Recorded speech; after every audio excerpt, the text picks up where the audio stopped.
हमारे बता दीना भैया हम करुणा रस के आशीर्वाद से सन 2006 से बाद हमारे राम को हटाई नहीं पाएगा। अपने मुँह से न करे जब बिलाप जोन पाठ लक्ष्मण शक्ति दिन कही दी थी या तो हमारे चाचा करते रहते या हम प्लेयर और लगा है लेकिन अब पप्पू को हटाई नहीं पाए ये आप लोग का आशीर्वाद है। सच्चाई के है वही सूरमा इस जग में जो अपनी राह बनाता है वही सूरमा इस जग में जो अपनी राह बनाता है। कोई चलता पग चिन्हों पर कोई पग चिन्ह बनाता है।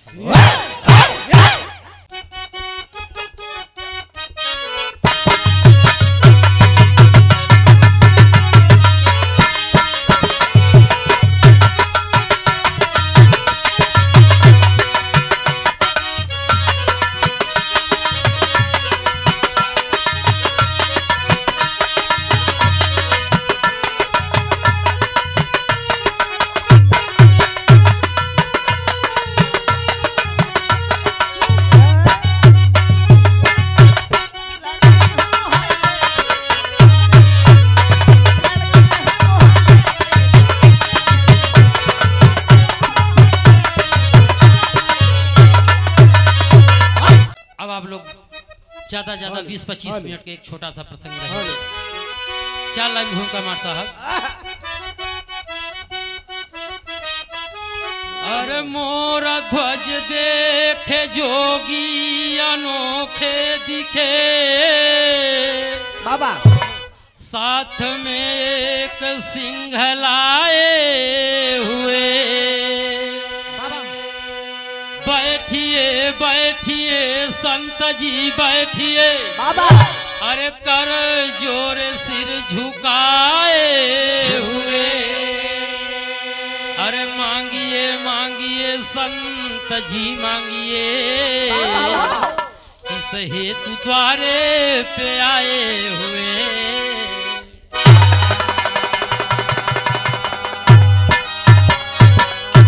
भगवान कन्हैया अर्जुन विप्र का रूप बना के यम को सिंह बना के बाबू राजा मोरध्वज के द्वार पे अलग जगह देते हैं। अलग जगह देते हैं। राजा जी जब मालूम हुआ आए कहन रिसीवर पधारिए विराजमान हुई आसन ग्रहण कीजिए। अलग जगह देते हैं बाबू। राजा जी कहे रिसीवर आदेश कीजिए। कहें देखिए हम कई दिन से भ्रमण कर रहे हैं। हम दोनों विप्र भूखे हैं सिंह भी भूखा है लेकिन एक बात है अलग जगह देते हैं बाबू। कहें कई दिन से हम भूखे हैं। राजा जी कहें रिसीवर आदेश करिए आप भोजन करेंगे या सिंह करेगा पहले ये तो कंफर्म कर दीजिए। ए बाबू इस बात को देखते हुए जोगी बाबा कहने लगे कि देखिए पहले मैं नहीं करूंगा लेकिन हमारे कई दिन से मैं भ्रमण कर रहा हूं हमारी बात कोई मान रहा नहीं है। पहले आप त्रिवाचा बांधेंगे तभी मैं अपनी बात को व्यक्त करूंगा। राजा जी कहें रिसीवर संकोच मत कीजिए आप तत्काल डिसीजन दीजिए। इस बात को सोच के कई बार भगवान विप्र के रूप में कहे कि आप बात मानेंगे। कहें जो आप कहेंगे दूंगा दूंगा दूंगा। त्रिवाचा बांध देते हैं बाबू। राजा मोरध्वज के सामने जोगी बाबा एक बात रखते हैं। कैसे मार साहब उस बात को कहते हैं आगे हमारा सिंह खाएगा। हाँ तो नजम के लाइन कहना पड़ा गुरुजी।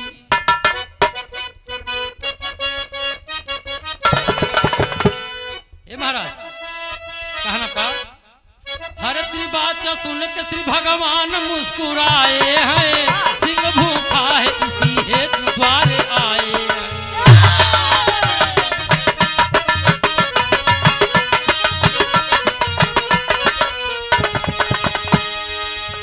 कहो किस जीव का ये सिंह मांस खाएगा। कहो किस जीव का ये सिंह मांस खाएगा। सिंह खाएगा तब यहाँ से जाएगा।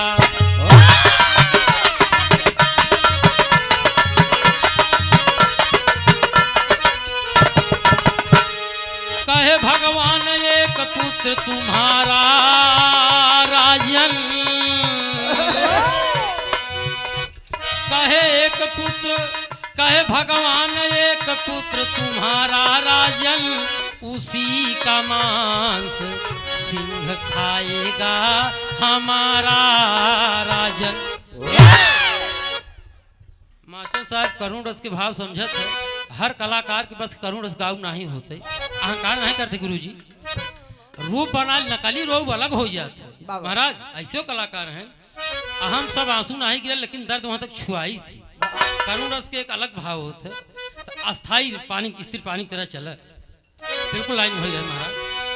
इस बात को जब सुन लेते हैं राजा मोरध्वज कहें प्रभु अब आदेश आप त्रिवाचा हम बांध चुके हैं, कहें देखिए पहले हमारा सिंह भोजन करेगा, लेकिन मांस आपका एक ही पुत्र है और उसी का मांस हमारा सिंह खाएगा। तो बिरहा शैली टेढ़ी में कहना पड़ा गुरुजी।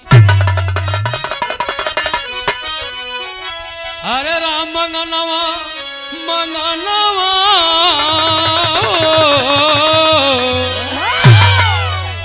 इस बात को जब सुन लेते हैं राजा मोरध्वज बाबू बाबा करा उठते हैं कि बाबा ऋषिवर कह क्या रहे हैं। तो बिरहा शैली में कहना पड़ा मोनू भैया तैयारी में रहा। हरे राम मंगनवा कैसन मांगा जोगिया, अरे तो कैसे चीरा जई अखिया करा तनवा मंगनवा कैसन मांगा जोगिया।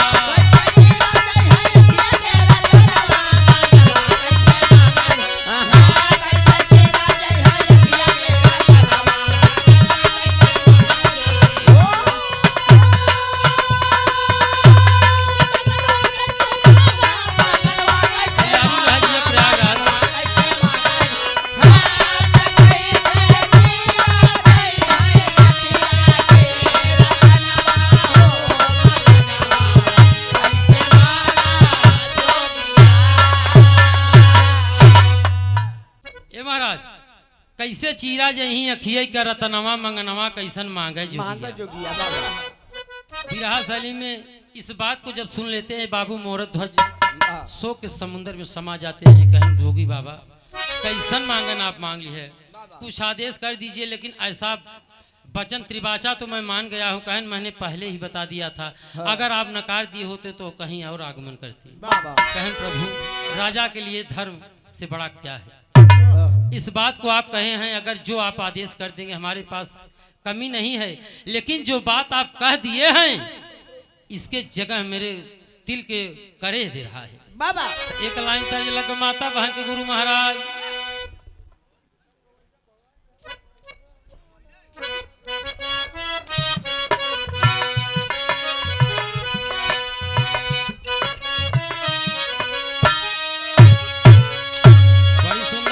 महाराज बताई दी हैं माता बहन के गीत में बिरहा के रसिया कहे जाने वाले दादा श्री बिरहा सम्राट दादा राम कैलाश जी बताए हैं कि हम पुरुष के गीत में तो गुरुओं का उल्लेखनीय रहता है, लेकिन माता बहन के गीत मार साहब जो नहीं गाय देती वही लग जाते हैं। गुरु महाराज बजाए दी हैं हर माई काय की बेटी नियरे दिया बैठी, माई काय की बेटी नियरे बिया बैठी, बपाई काय की बड़ी दूर हो।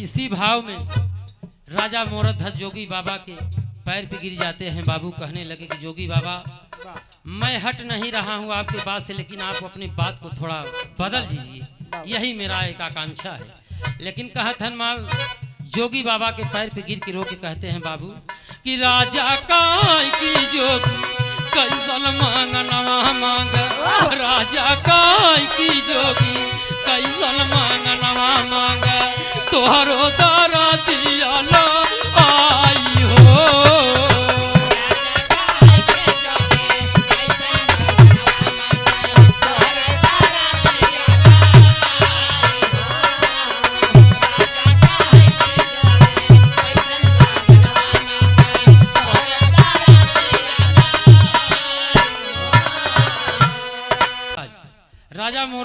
पैर पे कहें प्रभु एक ही मैं बात से हट नहीं रहा हूं, लेकिन आप विचार को बदल दीजिए।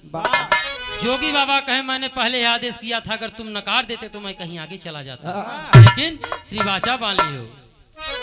कह रहे करा रहे हैं कि एक हमरे रानी के कोखिया भैले, एक हमरे रानी के कोखिया भैले, कैसे दे बयारावा चलाई हो।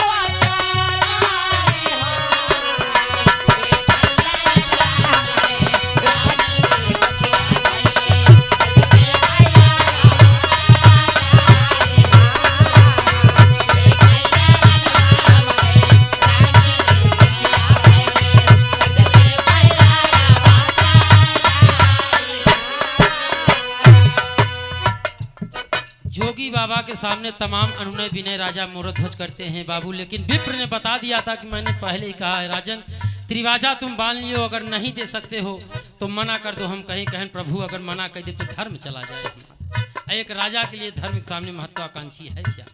ये बाबू आदेश करते हैं, कहन आप लोग शयन कीजिए, पानी पिंगल का व्यवस्था कहन अपने हम रानी साहिबा थोड़ा राय मिला के आते हैं। बात को लेके मंद गति में जा रहे हैं, दुखों से तरे बोर हैं बाबू। महल में जाते हैं, रानी जी से जब बात शेयर करते हैं कि दो जोगी बाबा आज पधार दिए हैं, एक सिंह भी है, सिंह को भी भोजन कराना है, उसके बाद जोगी बाबा को कराना है बाबू। इस बात को लेके राजा मोरध्वज अपने पत्नी के सामने रो देते हैं। दर्द से उफनाए हुए सागर के समुंदर में दर्द की लहर को देखते हुए कहें लेकिन बात क्या है, रो क्यों रहे? कहें जोगी बाबा ने मैं त्रिवाचा बांध लिया हूँ कि दोनों प्राणी अपने पुत्र को चीरना पड़ेगा और सिंह को खिलाना पड़ेगा। चीरते समय अक्सर गुरु जी एक लाइन गुरु महाराज दीना भैया को वंदना करती, अरे कि भैयन के अगवा हार भये, इसी भाव में हर राजा रानी दो नो प्राणी, राजा रानी दो नो प्राणी, बेटे पर आरा चलाए पर नहीं चीरत सबाए परे।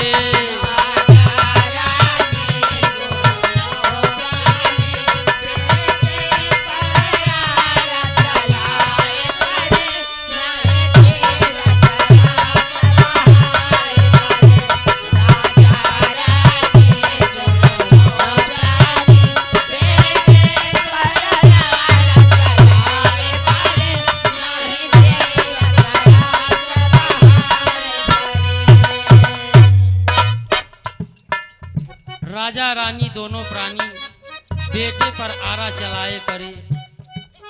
इस बात को जब चीर के खिलाना पड़ेगा बाबू, रानी साहिबा से जब कहते हैं इस बात को लेकर बाबा तो नकार देती है कि नहीं, चाहे कोई भी जोगी सन्यासी हो आप मना कर दीजिए। दरबार में भोजन एक ऐसा मांगना आप मांग लिए हैं, लेकिन उस बात को लेकर राजा मोरध्वज रोने लगते हैं कि मैंने त्रिवाचा बांध दिया हूँ, राजा का अगर वचन चला जाएगा धर्म नष्ट हो जाएगा। बाबू इस बात पे बहुत लाख मनाने पर रो रही हैं, पुत्र को गले लगाए हैं, लेकिन सोच रही हैं, शब्द लड़खड़ा रहे हैं, कदम लड़खड़ा रहा है बाबू। कहना पड़ेगा माँ साहब, हाय हाय हर कई से धरी राम, अपने पति से कह रहे हैं कि आप जाइए एक बार और अनुनय विनय कीजिए कि जोगी बाबा आप भी जोगी सन्यासी हैं, अगर पुत्र नहीं लेकिन पुत्र की ममता तो जानते होंगे ना। हर कई से धरी राम इनके सिरा भाई प्यारा कैसे धरी राम,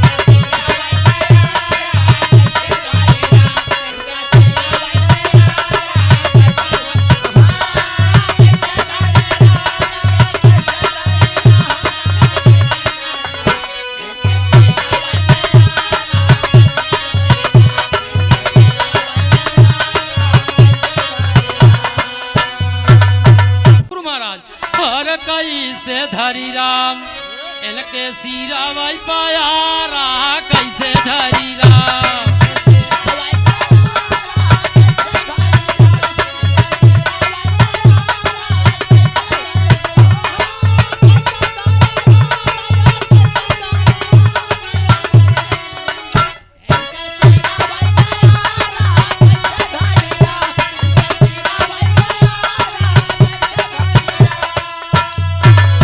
गुरु महाराज दोनों प्राणी रानी साहबा कहीं देखिए एक बार आप अनुनय विनय कीजिए, नकार दीजिए। मैं ऐसा काम नहीं करूंगी, पर एक ही मेरा पुत्र है, कैसे धरी राम इनके सिरवे पे आ रहा। हे महाराज हर माई रोवा ना लागी चुमाली चारावा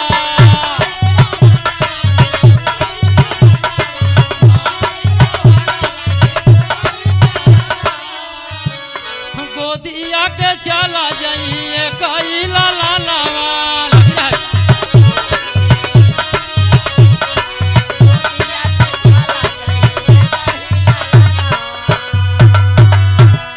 महाराज कैसे धरी राम इनके सिरवई पे आ रहा, कैसे धरी राम एक ठी ललन मोरे अखिये के तारा माई रोवन लागी चुमली चेहरावा। मास्टर साहेब अनुनय विनय कहती हैं हर गोदिया लगावा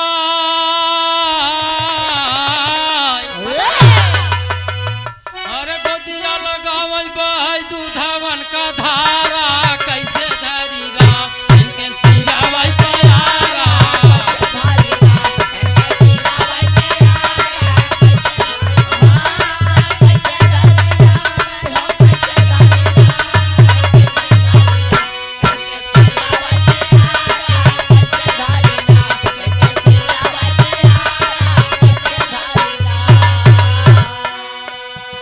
खतया गवा शहर बनारस से खतया गवा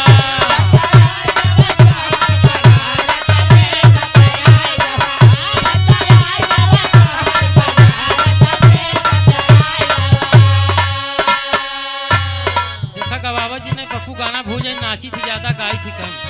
प्रदीप भैया कुंवर बहादुर कहूँ कहूँ भाई राज गुरु जी गावत थी कहा नाचब कहाँ यहाँ लंगड़वा पिए तो नहीं कहा पातर दू बड़ की कहाँ वहाँ वहाँ बनपुकरा में कहाँ साला खत्म बा पिए थे कर सकल ही बताओ तो गाय का हम बैठा रहे कहें भैया तो है कहा था हम कहा यार टूट तो गई हाँ सामने कहे अपनी बनपुकरा में कहीं कहा गाय टूट के पियत पियत। ए महाराज ऐसा बाड़ी बा भाव आइया इस बात को समझ के राजा मोरत ध्वज जब बात को नकार देते हैं बाबूजी विदेशिया में चाल लाइन कहना पड़ा। गुरुजी दोनों प्राणी डिसाइड ले रहे किया क्या जाए।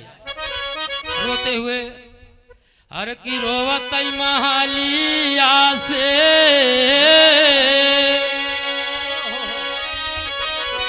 राजा जी सिधारी दिए और मान लिया जोगी बाबा के हम बयानावा।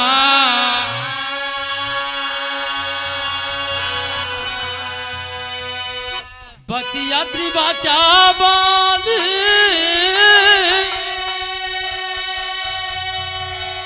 और जोगी के सबनावा हो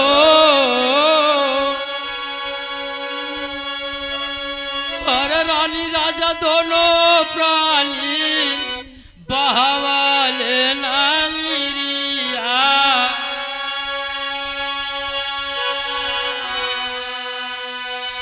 किया त मोरा लाला जई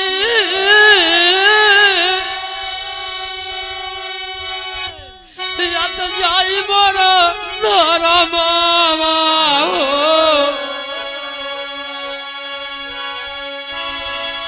अरे हाय विधाता कावन भैला का सुरावा।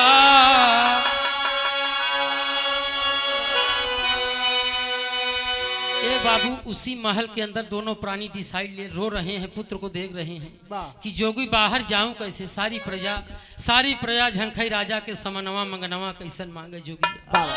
सोच रहे हैं कि पुत्र को अब बारी है बहुत समझाने की। हाय हाय तैयारी हो जाती है बाबू। तो वह तर्जवा लगा गुरु महाराज कि बाबू धरई ठुराई, अरे बाबू धरई ठुराई, नया नया कठिमाई के बही गए।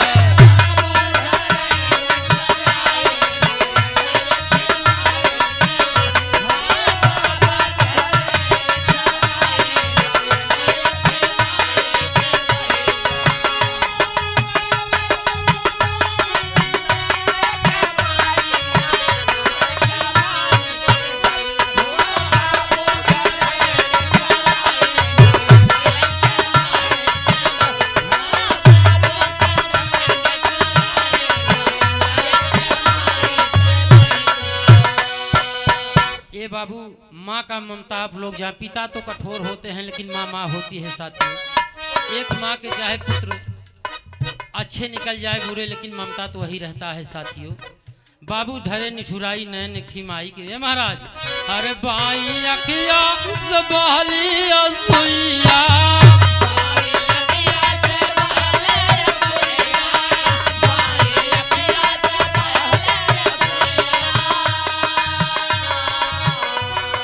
देखत बोल दिए कुंवर कन्हैया,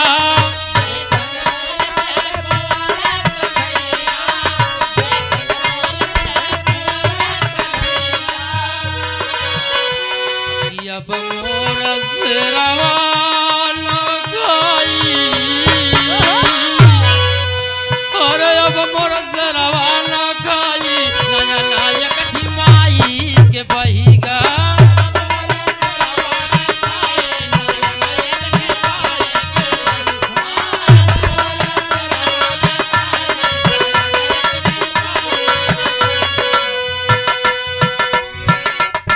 ए बाबू पिता तो कठोर होते हैं तो गतवाए बाबू। बात जोगी बाबा के मान के दोनों प्राणी पुत्र को चीरते हैं बाबू आरा लेके। उस समय का दास्तान जो रहे हुए वही समझेंगे बाबू। चीरते हैं लेकिन चीरते समय माँ तो माँ होती है, एक नैन का आंसू।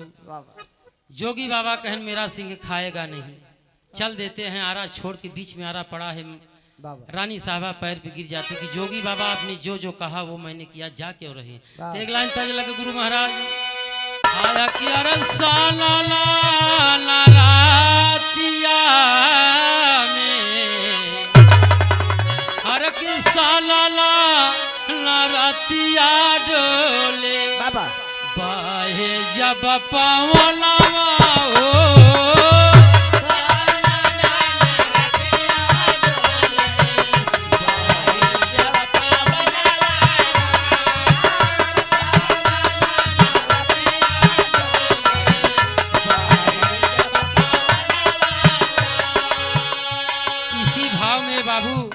रानी साहिबा जब जोगी बाबा कहते हैं मैं नहीं अब जा रहा हूँ, जाके गोर पर गिर जाती हैं पैर पे कि प्रभु आपने जो कहा मेरे पति जी हम ये जा क्यों रहे हैं।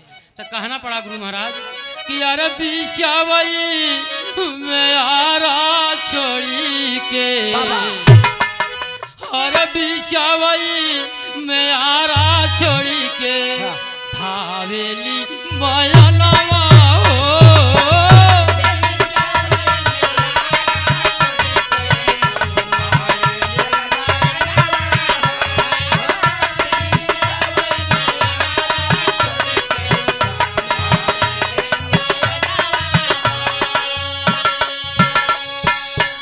जोगी बाबा जा क्यों रहे हैं, किस लिए आप मैंने गलती किया बता रहे क्या।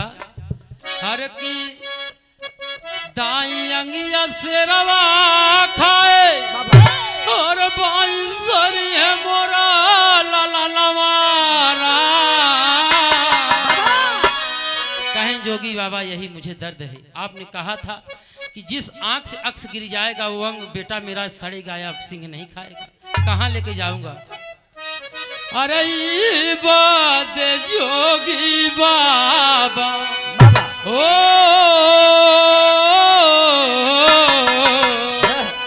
अरे बात जोगी बाबा बाल मोरा लाया लावा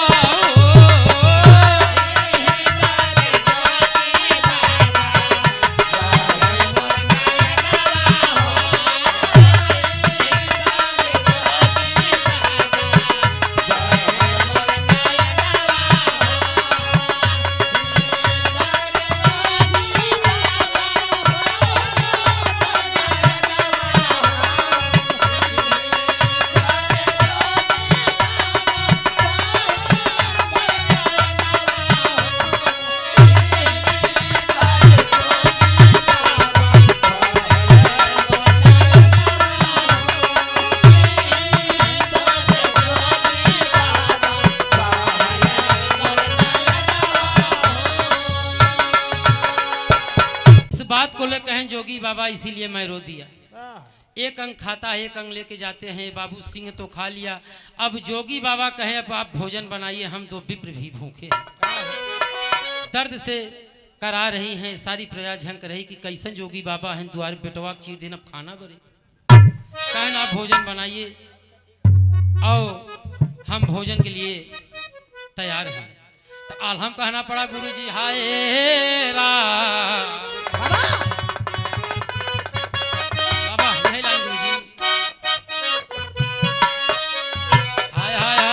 कर देते हैं भोजन के लिए रानी साहब कि दुईठी थरियावा रानी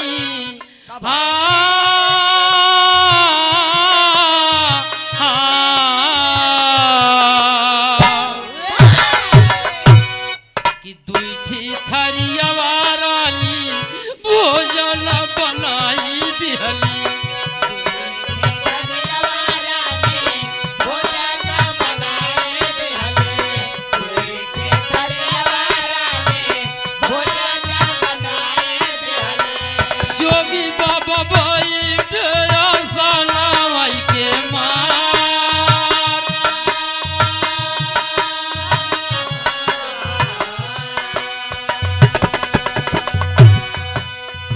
जोगी कह कि अपन लाला बोलाई लेता, जोगी कह कि अपन लाला बोलाई लेता, जोगी कह कि अपन लाला बोलाई लेता।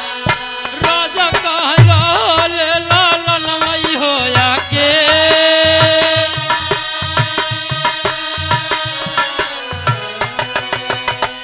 राजा कह कि नहीं तू जो मोर लाला नवा जोगी।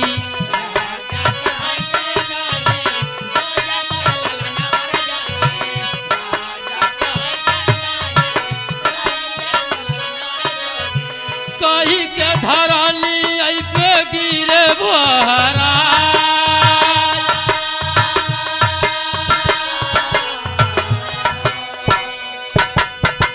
ए बाबू भोजन तैयार हो जाता है, 2 थाली। जोगी बाबा कहें देखो अपने पुत्र को बुला लो।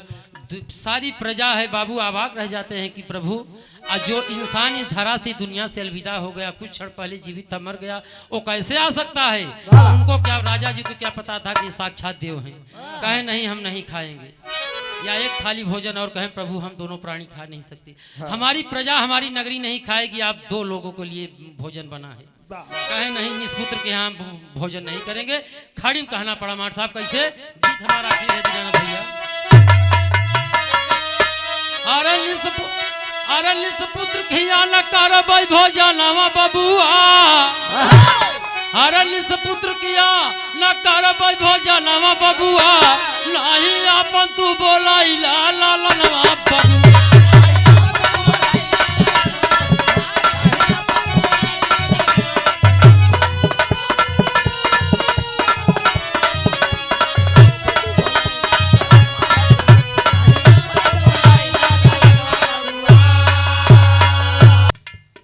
बोल दिए जोगी बाबा कि हम भोजन ऐसे नहीं करेंगे। निष्पुत्र के यहाँ न करबै भोजनवा बबुआ, नहीं आपन तू बोल। कहें कि प्रभु जो इस संसार से चला गया वो आएगा कैसे? कहें नहीं जाइए बुलाए। हरे पुत्र पुत्र कही के मोरा ध्वज कमरे में जाई, जीवित होई के ताम्र ध्वज पिता संग आई। अरे पहुँचे लाल के लइके, अरे जोगी के अगवा, नहीं अपन तू बोला।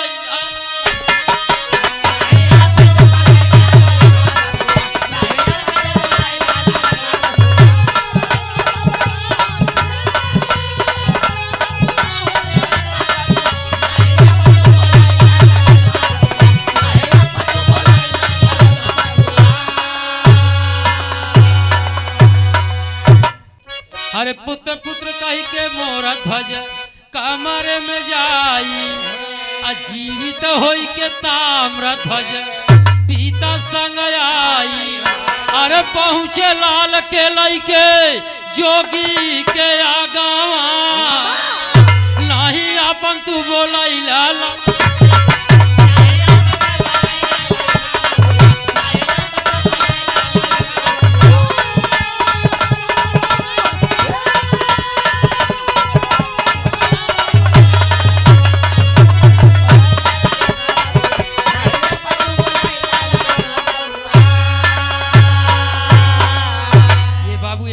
जब देखते हैं दोनों प्राणी पूरी प्रजा के सामने कहें प्रभु आप देव हो दनुज हो नर हो कि न कोई भी हो चराचर सचराचर आप अपने रूप में आइए ऐसा आप कर दीजिए हम तो सूख गए थे।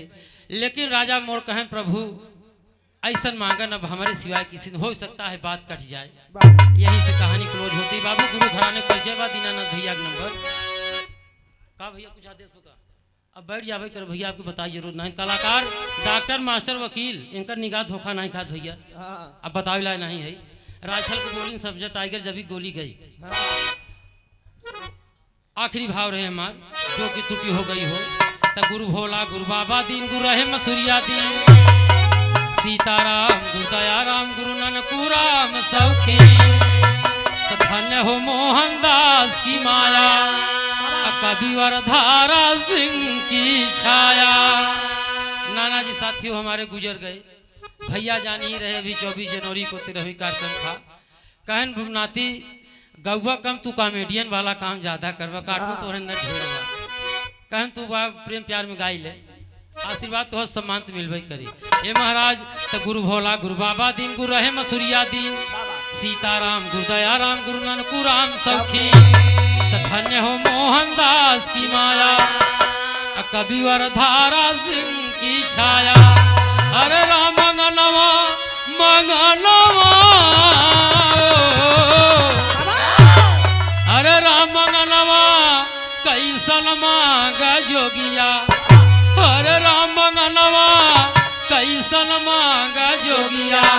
अरे त गाइल पप्पू यादव सागर के छुई नवा मंगलवा कैसन मांगा जोगिया।